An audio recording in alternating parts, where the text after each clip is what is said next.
And yeah, so I'll talk about foundation models. So for microscopy image analysis, I'll try to focus a bit on EM, but it will cover a lot of EM and LM, as Nicole said. And yeah, segmentation will be the main topic, but I'll try to also give an outlook about what foundation models are and how they could be used for other tasks.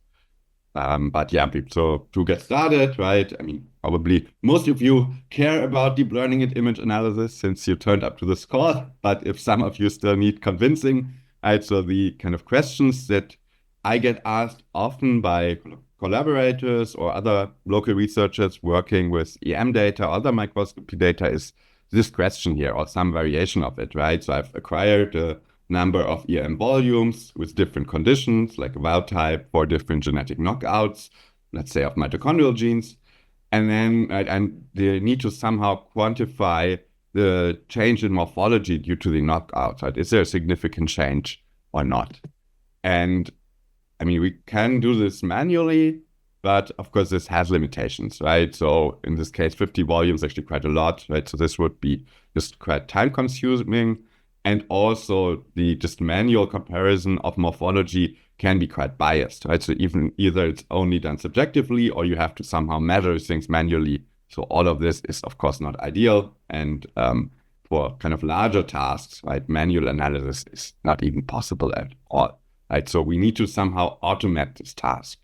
And for the problem I outlined here, right, the typical approach is to first segment the mitochondria, right? So basically trace the shape of each individual mitochondria through the volume and then derive the measurements that we're interested in, right? For example, in case of the morphology, the size or the curviness or so on of the mitochondria. And right, in kind of the computer scientist world working on these problems, right, where I'm come from, we distinguish kind of into different kinds of these image analysis tasks, right? And the ones we will focus on today are semantic segmentation. So this means we distinguish kind of the different types of objects in the image, right? Like you see here, the cell membrane, the nucleus, and the mitochondria.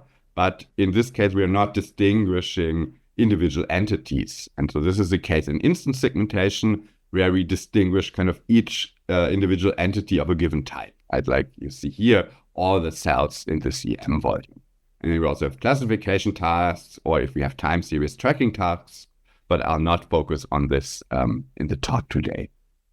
And so, right, we've already brought up this word deep learning, and this is, of course, at this point, the predominant technology or computational methodology for these kinds of tasks, because it just is most suited for difficult recognition tasks like segmentation.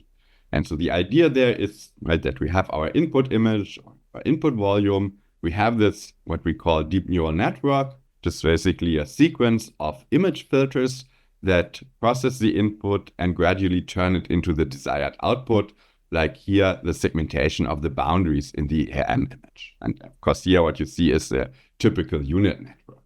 And so the question now is, right, how do we obtain this network that can go from the input to the desired output? Because if we sort of just take such a network, initialize all the weights of the filters inside randomly, we get something like this, right? So prediction that doesn't match the desired output at all. So what we need is this training process, right? So we need paired images with the corresponding labels, right? So meaning the annotations for the membranes here in this case. And then we define a loss function, so that measures kind of how close this prediction is to the labels, and then use this to update the parameters, right? So basically this computes kind of the error, and we update the parameters of the network to minimize this error. And then we do this not for just one image, but for many different images, and do this over and over again, basically until the prediction approximates the labels quite closely. And then we've trained this network in order to solve our task. Of course, there might be reasons why this doesn't work, but this is the basic idea here, right? So the machine learning paradigm to learn kind of the segmentation task we want to solve from annotated example data. And then there's, at this point, of course, a lot of different tools that are designed around this, right? So for light microscopy and cell segmentation, for example, there's STARDIST or CellPost. Also for EM, there's a bunch of different tools. The most known one is probably MitoNet from Kidder for mitochondria segmentation. Also for cryo-ET, there's membrane that works quite good to find all membranes in data. And so on. Right. Right, that's all great. Right. So this means we actually have a lot of tools we can use for these tasks, but there's still quite some limitations. Right. So one thing is that these networks, they only work after training for quite similar imaging conditions. Right. So if you change the image setting or also image a different specimen with quite a different morphology, it means that the quality of the results will degrade quite fast. Basically change these conditions compared to the training data. And then for training, we need a large amount of annotated data. So this means also if these conditions change, it can be quite time consuming to generate the labels to retrain the model. So this means the application to new data is quite time consuming unless very similar training data is available. And just to give an example, right, this is from our work and I'll show this again later. This is a model trained for vesicle segmentation in an electron tomogram. And you see these small colored bubbles here are the segmented vesicles. And so here it looks quite good. It covered all of them because this is kind of the model applied to very similar data it was trained on. And then we have here the segmentations for a different microscope. And we see that despite for us this looking quite similar, the model misses a lot of vesicles, right? So you see this with these arrows pointed out here. Right? And so this is just to illustrate this problem that these networks, well, are being able to solve these tasks, which is already better than previous methods that were quite limited for difficult tasks. They often fail to generalize if the data changes. And so this now brings us to the motivation for our title. So for why we would need foundation models. Because what we would ideally want is a single model that addresses a wider range of conditions and maybe even multiple analysis tasks. And so the idea here comes from the large language models. Right? All of you know this probably at this point, from ChatGPT to Gemini and so on, where we have a deep learning model kind of trained in at least on a high level, similar fashion to what we use for image analysis, but trained on a much larger data set and in kind of an unsupervised fashion. And then these models actually can cover kind of things that are outside of the training data, right? So as just the example here, things I put into ChatGPT, right? So we can ask the model both to about the function about mitochondria. We can ask it to explain difference between electron microscopy techniques, but we can also ask about a short joke about electron microscopy here. So, right, while its sense of humor may be questionable, right, the point is that it can give responses to these very different kinds of queries. And even though, right, there was very likely no joke about electron microscopy in the training data set. So what we see here, right, is that we have a better generalization in the sense of being able to solve different kinds of tasks, kind of from a bit different domains. So that is superior in this sense to the previous deep learning model. Also, what we see is that these models are more interactive, right? So we see a response to the user input to the text that's given. And now for these reasons, right, these models were also termed foundation models because they can underlie a lot of different tasks and can be applied in different settings. And the question now is if we can get the same for microscopy and for image data. And right, there's a lot of work going on along these lines. So one very relevant model for us is Segment Anything. So this is from Meta AI, so the research branch from the company, which was formerly Facebook. And what this model can do is react to user input and segment any kind of object that's under the cursor, right? So this is what you see here, right? So this is the kind of cursor hovering over the image, and the blue outline or blue overlay that you see is kind of the response of the model as the segmentation under the cursor, right? So we see this interactivity, and we can even see that we can kind of correct the model, right? This is when it hovers over the frog and it puts a red point on top of the snail. to separate kind of the segmented frog from the snake. And of course, this doesn't just work for this one image, but for a large range of image settings. Right? So this is from the Segment Anything paper, where they tested this on a lot of different imaging conditions, right? Kind of from normal street scene images to this underwater images and so on. And even for some microscopy images, right? So for nucleus segmentation in fluorescence microscopy and histopathology. And so the question is, how was this achieved? So how do we get a model that is kind of more flexible than previous segmentation models? So the one thing is that the architecture can input these prompts. So this is basically how these user input, like the points and so on, are ingested by the model. And this can either be points, bounding boxes, a rough mask, or even text that describe the object of interest, right? Like this cat here in the image. And then, the model has this interactive segmentation capability. And then the other thing is that the model was trained on a very large data set, right? So it was kind of, created by the researchers and consists 1 billion masks in 11 million images, right? So this is really much bigger than any data set before. It was, of course, acquired by crowd workers, but somehow with the help of this model. Yeah, and so that's kind of the Segment Anything model really in a brief nutshell. The question now, when this came out now over 2 years ago, that we had if this can also be applied to microscopy, right? And so this is here from our first tries on some phase contrast microscopy data, where we have quite a lot of due to collaborations. And then, right, we see kind of for isolated cells like here, the model actually does a good job, right? So the green dot here is the input to the model, and then the red outline is its predictions. So it's can segment isolated cells. But here we see for these clusters of cells, the results are quite bad. Also, the model has a mode that supports automatic segmentation, right? So basically to segment everything in the image. And also there, right, we see that this is not really good for this data. So then the question we have is if we can improve it. And the answer is yes, right? So this is our Segment Anything for our microscopy model now.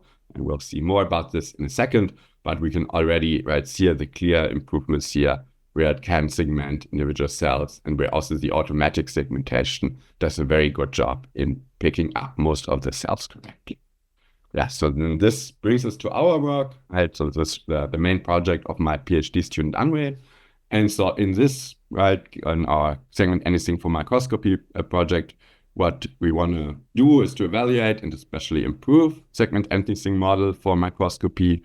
And what we did for this is to implement the training procedure again of the original Segment Anything model, which was not published with it. I didn't talk much about kind of how it was trained.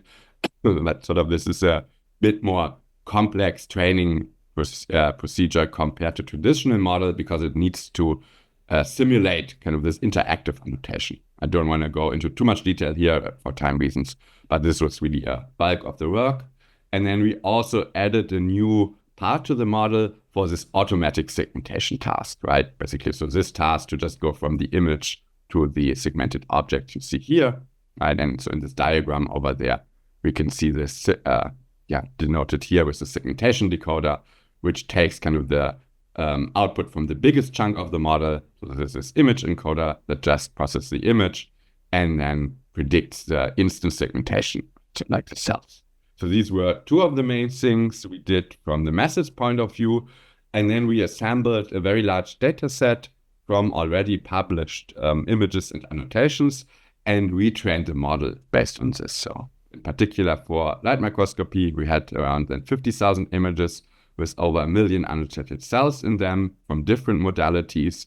And for electron microscopy, about 5,000 images with over 100,000 annotated nuclei and mitochondria. So for now, the EM model that we have, right, is only specialized for nuclei, mitochondria, and also works well for other more kind of blob-like or potato-shaped objects, but not for general organelles or so yet. Yeah, and then, as I already said, right, what we do is we fine-tune Segment Anything model on this data set, where fine-tuning just means we continue training it, right? We take the original model trained by Facebook and then train it to improve segmentation, both on LM and for another model on EM data. Yeah, and then I've already shown you this a few minutes ago, right? But what we see is that this clearly improves the results of the model then, right? So on the left-hand side here, you always see the outputs from the original SAM model, where the cyan dot is the input, right? So basically the point by the user. Yellow is the true object, and red is a prediction of the model. And we see for all of these different light microscopy modalities here that the model improves significantly over the original SAM. And the main thing that it learns is to pick up individual cells from clusters of cells, which the original model can't really do. Also, we have the segmentation, the automatic segmentation that was added. Already showed this, right? But now basically the model can go from the light microscopy images to the corresponding cell segmentation. Yeah, so that was all for light microscopy. We, of course, evaluate this model in detail, compare it to other methods like CellPose and so on. But what we deliver here, right, is a model that can do both this interactive segmentation, right, so clicking at an object and getting out the result, and the automatic segmentation, right, going from the image to all the cells in there in one model, which has not been there before. And what we show is that for the automatic segmentation tasks is also as good as other state-of-the-art methods. And then, as I already hinted at, right, we do the same for electron microscopy. Here again, you can see how the model improves after training compared to default SAM, right, where it can now separate mitochondria from each other that we're touching, and also gets better segmentations for the detailed morphology. And then we also compared this to other methods, right? So what these plots here show is sort of, first of all, the comparison of the default SAM models, right? This is this default here, and our models, it's now called generalist here. And all of these bars show kind of a different segmentation capability, right? So these are basically different settings of this interactive segmentation. For example, the green bar here is segmentation from a single point, and then the red bar here, segmentation from a box as an outline instead of the point. And right, as we see here for a lot of different data sets for mitochondria segmentation, that the model improves a lot for these interactive tasks, right? So, for example, here to here or here to here. And we also, after this training, get this checkered bar here, which is for the automatic segmentation, right? So it can also automatically segment mitochondria. And the red line here shows mitonet, right? And so what we see is that also for this automatic task, it's kind of roughly comparable to mitonet. Really depends on the data set. In some it's better, like here, in some it's worse. But so as a summary, also here I have a model that can do both interactive and automatic segmentation in one go, with kind of automatic segmentation on par with previous state-of-the-art.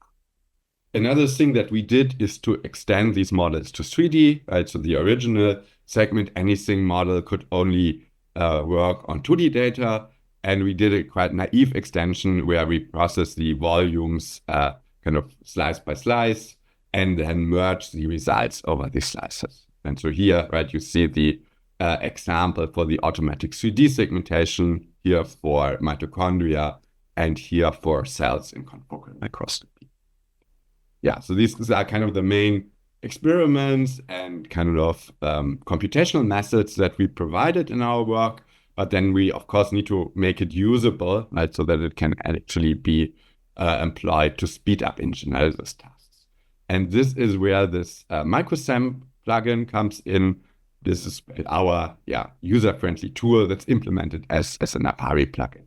And so this kind of provides all of these features I've just presented to enable this interactive and automatic segmentation of cells in light microscopy or mitochondria and other structures in EM. Also, it implements model customization by fine-tuning on own data. Basically, if the model doesn't work good enough yet, right, it can be improved with just a few annotated frames by retraining it on them, similar to what we did for this very large data set in our paper. And already, right, this is relatively widely used because it's a very flexible tool for these segmentation tasks. So let me briefly check the time. Yeah, I think we're decently on time. So I will just give you a very short live demo. I wanted to do it on EM, but then I started it and realized things were not quite prepared. So we now see the phase contrast image that we've already seen in the image. This is basically how our plugin then looks when we start it up. So the first thing that always needs to be done with it is kind of to compute these embeddings. So this is this box over here, and so this basically prepares a model for the image. I've already done this. It takes only a second or so if you have a GPU, but on the CPU it always takes a bit longer. And so since I'm just on my laptop, I prepared this. But then what we can do is do this automatic segmentation that I already talked about so much, where we can basically here select this layer that enables us to put points, right? I just clicked here and I get kind of this green point, but then click segment. Right, the model gives me its estimate for the cell, in this case, under this point. See here, it does quite a decent job. Then I can basically click commit, which means I'm happy with this object, and then I can just continue. Right, let's say I can do this for this cell. Okay, this just did a decent job as well.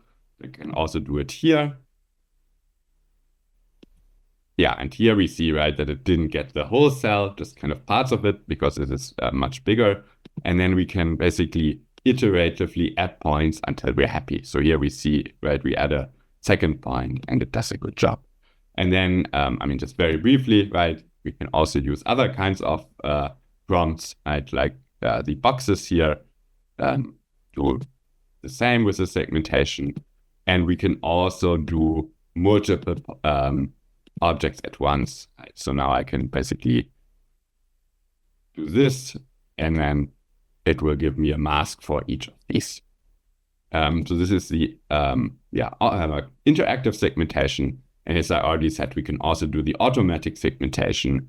So by clicking here, it then gives us, right, its estimate for all cells in the image. For this data, it works quite well because we've trained on similar data, but there are cases where these automatic segmentation is not as good yet. And in this case, it is quite valuable to have the interactive segmentation function that I've shown before. And what we typically do then is, right, we use this interactive segmentation to provide training data. If the automatic segmentation was decent enough, we kind of start from this, but correct it, and then we retrain either the SAM model or some other model based on this. And I'll talk about other models later a bit. Yeah, but so that's really a very quick live demo. If you go to the website that we have here, right, you see a lot of documentation, also YouTube videos we have on it. And also if you want to give it a try and run into issues, right, feel free to write on the ImageSC forum or on our GitHub. But yeah, so that's all on the current state of this segment anything for microscopy.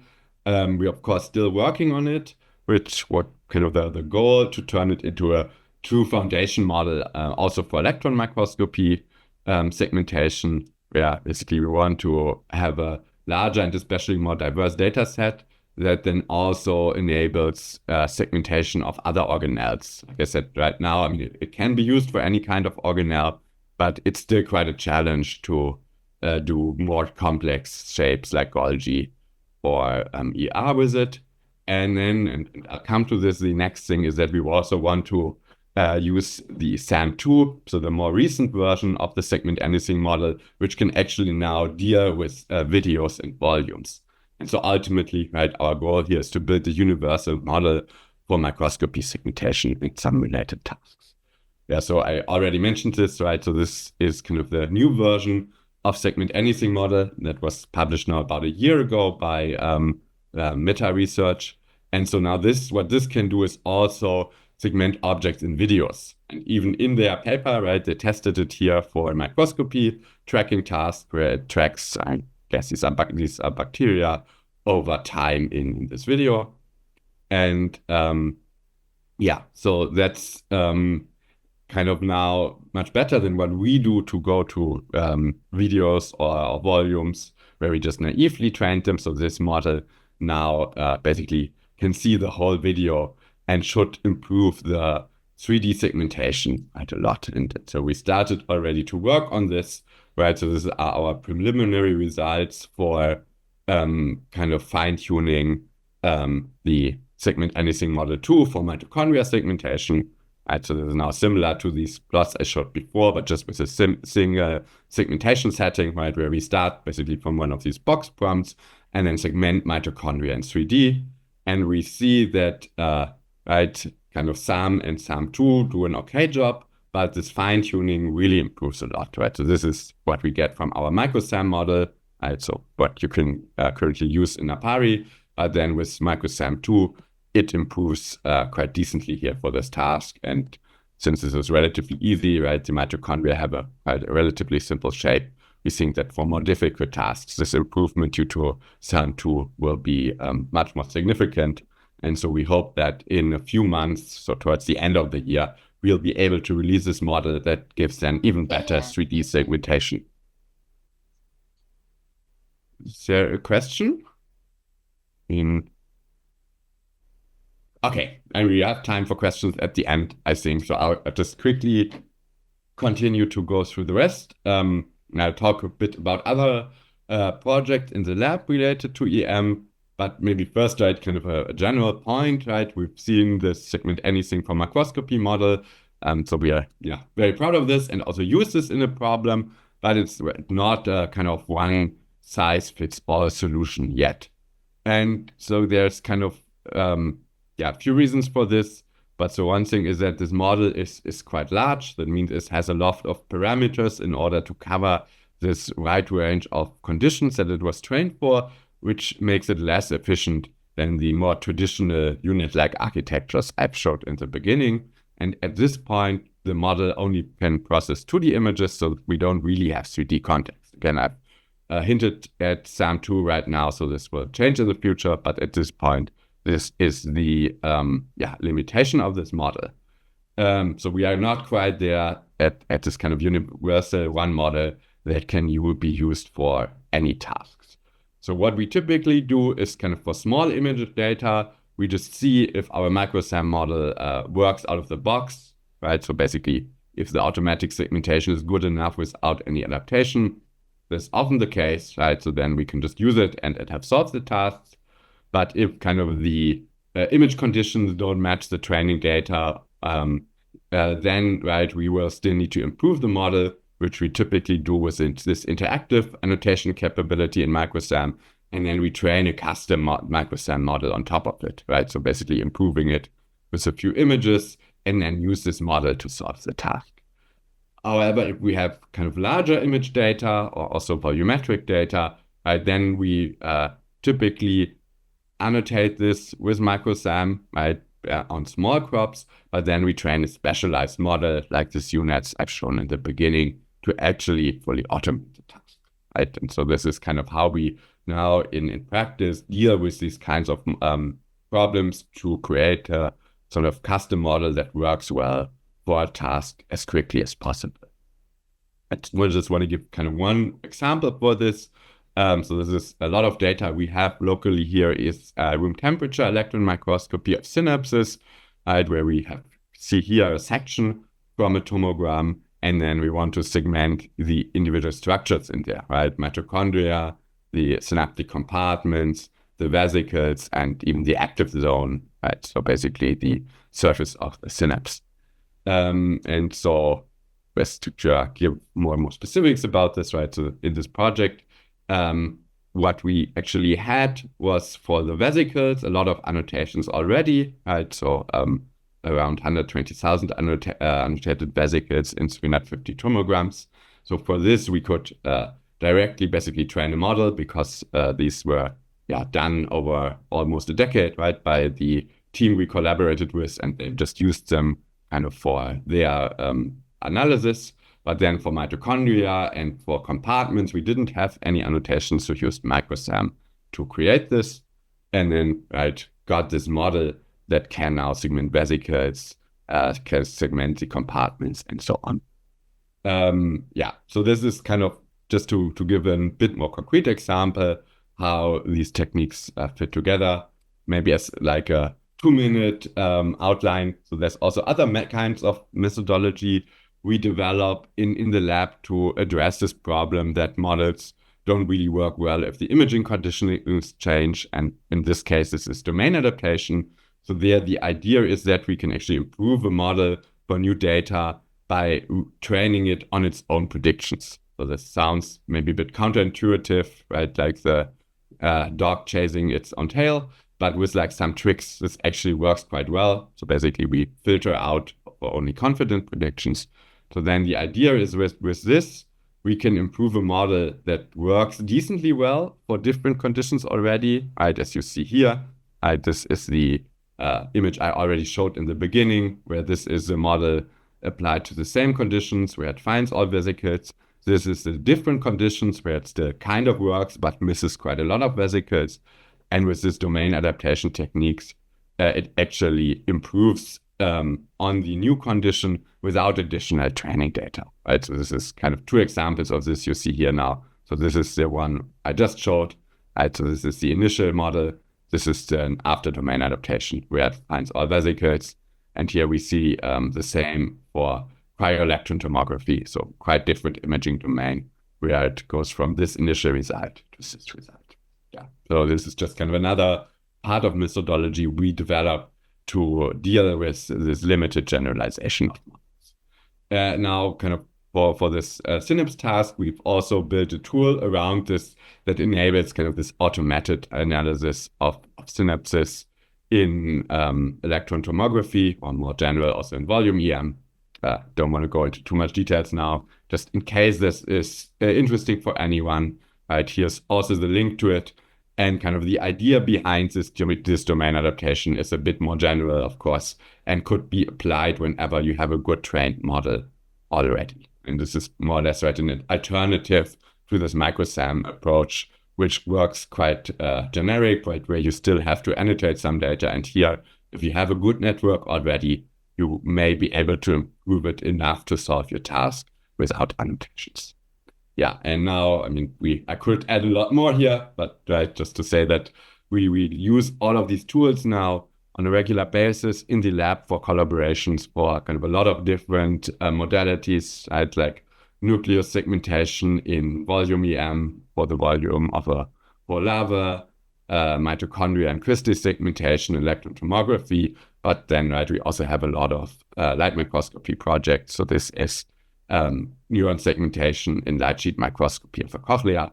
I could add a lot more, but just to say that, or to show that this technology here now is quite flexible and with some effort really enables this automation of a lot of challenging segmentation tasks. And of course, I've mainly focused on the tools developed in my lab here, but with CellPost, Stardust, and MitoNet, there's also a lot of other very powerful tools around, and most of them also have started to incorporate some of these ideas of these foundation models or more generalizable models to be applicable to a larger range of imaging conditions. Yes, okay. So I think this was all the, everything I wanted to show about kind of my work, the general state of segmentation. Maybe as a very brief outlook, right, where is this field moving? So what could happen in the next couple of years, right? So one other very big trend in kind of the general computer science in building these language models is to also have multimodal language models. Yes, sorry. So this means models that can both ingest images and text. And I mean, if you've used ChatGPT or so, in the last 1.5 years, it now has this capability that you can also input an image to the model and ask questions about the image, right? So this is here an example where before I put an image with mitochondria visible and then ask the model if it can generate a new image where each of the mitochondria that is counted is highlighted. And I mean, you see, this actually does a very poor job at this point, right? These circles don't really correspond to mitochondria at all, but at least we see that these models can interact with images now. And for a lot of tasks with kind of normal photos also on, it can actually do very, very good jobs, right? So for example, we've used it even in kind of research to extract numbers from images, so like written numbers or written text. And this works quite well and can save a lot of time. But right, since we are now interested, of course, in microscopy, the question is, or this will also be adapted, right, to microscopy. So what this will then be enable is kind of image analysis without really the need for prior annotation, right? So the idea would be kind of that you'll be able to talk to your images and maybe be able to solve or at least explore less defined analysis tasks. So things where I think this can be quite useful is if you have like some very peculiar morphology or phenotype and want to find this again in your data and you don't even really know how to define it, right? So with kind of current technology, you could try to segment all of the, let's say, mitochondria, try to somehow come up with a quantification for this morphology, but this can be quite challenging to do. And the hope is with tools like this, right, you can really just point at saying, here, see this mitochondria, it has this very peculiar morphology of the crystal that, I don't know, much more parallel than expected. Can you find other examples of this in the image data, right? So I hope that we will be able to have these models that can do things like this and a lot of other tasks that are kind of not as neatly defined that they fall into our boxes of segmentation, classification, and so on. So I think that's a next quite big step that we will see. Then, and I mean, this is really just a very brief summary, right? But the other thing that is, of course, happening in the bigger, large language model fields is that these quote unquote reasoning models, right? So models that can actually are supposed to being able to solve more, cognitive tasks, right? That basically would be able to do something akin to science, right? Having an hypothesis, testing this on data, and so on. I think, I mean, we are really at the very beginnings of this, for example, ChatGPT-O models. I'm personally quite skeptical we will get there in the foreseeable future, because if you use these models, you see that they run into a lot of these limitations that large language models still have, where they actually show very poor reasoning in a lot of cases. But I think it's still important to kind of watch what's happening in this space. It's kind of, let's say the positive vision here would be to have something like a more capable research assistant that can kind of test simple hypotheses, for example, using both image data and other modalities like omics on its own and present its results. Of course, right, all of these developments don't come without any kind of risks or challenges, right? So the one big problem is that for these very big models, which you start to rely on the work of bigger companies, right? So the example for the segment anything model was that this was developed but also kind of trained by Meta and so the base training needs a lot of resources, so it's kind of difficult to reproduce in an academic setting. We have these very large training data sets. For example, in the case of segment anything model, first a very large data set with natural images, and then the microscopy data set reassembled. And of course, this may introduce some biases, right? So this is especially problematic in kind of data working with humans, but also in our case, right? We might have a bias if we only had mitochondria of a given type overrepresented in our training data, that this is kind of then inherited by the model, and it works poorly for other kinds of mitochondria. What the model does actually becomes even more opaque, and I mean the computational costs, as I already said, right, is quite improved, which both means we need more resources, but also, of course, has a higher impact on the environment. And then, right, also the long-term development with kind of these quote-unquote models doing science, of course, has quite some challenges if this will be feasible at all, and what happens if we start to trust or use kind of hypotheses generated by these models that are hot. But this is just kind of, I mean, there could be a whole talk probably on this, but I just wanted to point out in the end that, of course, as with any development, right, this is quite exciting, but we should not kind of have a blind spot to these challenges. Okay, very last thing, just in case anyone found this interesting and wants to join the light microscopy side of the force, and also is interested in checking out the very other side of the world. Currently have 2 positions open on super resolution microscopy analysis together with the team of Stefan Hell to analyze the dynamics of biomolecules using cutting edge super resolution. So if this is interesting for any of you, or if you know anyone with like a fitting background in super resolution or in machine learning, give me a shout. And then at the very end, right, this everything I showed was, of course, not mainly done by me, but kind of by the people in the team you see over here. So my group in Göttingen, and also a lot of local collaboration partners, and also still collaboration partners at MBMBL and in Heidelberg, some of them who you see listed here. And with this, I'm very happy that you attended the talk, and I'm also happy to take questions.